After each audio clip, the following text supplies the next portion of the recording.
America के वैज्ञानिकों ने एक नई तरह की प्लास्टिक विकसित की है जो खुद ही खत्म हो जाता है।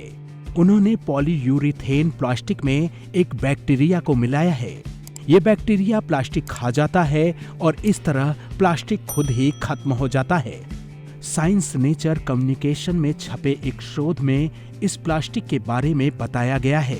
शोधकर्ताओं के मुताबिक इस प्लास्टिक में मिलाया गया बैक्टीरिया तब तक निष्क्रिय रहता है जब तक कि प्लास्टिक का इस्तेमाल होता है, लेकिन जब वो कूड़े करकट में जाता है तो वो बैक्टीरिया सक्रिय हो जाता है और प्लास्टिक को खाने लगता है।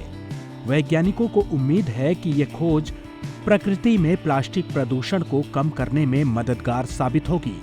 इसका एक फायदा ये भी है कि बैक्टीरिया प्लास्टिक को ज्यादा मजबूत बनाता है।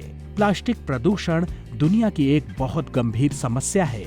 हर साल 35 करोड़ टन प्लास्टिक का कचरा धरती पर बढ़ रहा है। ये कचरा सिर्फ हवा में ही नहीं बल्कि खाने तक पहुंच चुका है और सेहत के लिए खतरा बना हुआ है। माइक्रो प्लास्टिक के रूप में ये पीने के पानी के जरिए भी शरीर के अंदर जा रहा है। साल 2021 में शोधकर्ताओं ने एक अजन्मे बच्चे के गर्भनाल में माइक्रो प्लास्टिक पाया था और भ्रूण के विकास पर संभावित परिणामों पर बड़ी चिंता व्यक्त की थी।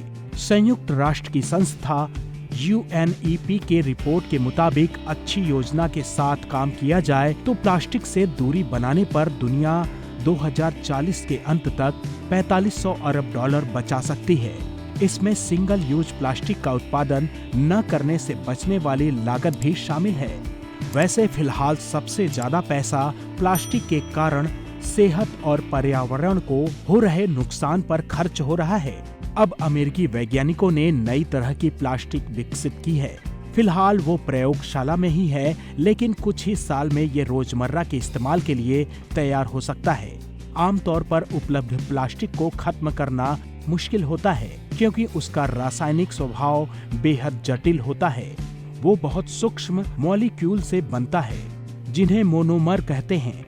ये मोनोमर आपस में जुड़कर बहुत मजबूत पॉलीमर बनाते हैं। हालांकि बहुत से विशेषज्ञों का मानना है कि इसके बजाय प्लास्टिक का इस्तेमाल घटाने पर जोर देना चाहिए, लेकिन अनुमान के मुताबिक 2050 तक प्लास्टिक का इस्तेमाल 3 गुना हो जाने की संभावना है। इस कारण प्लास्टिक की रिसाइकलिंग की कोशिशें बहुत कामयाब नहीं हो पाएंगी।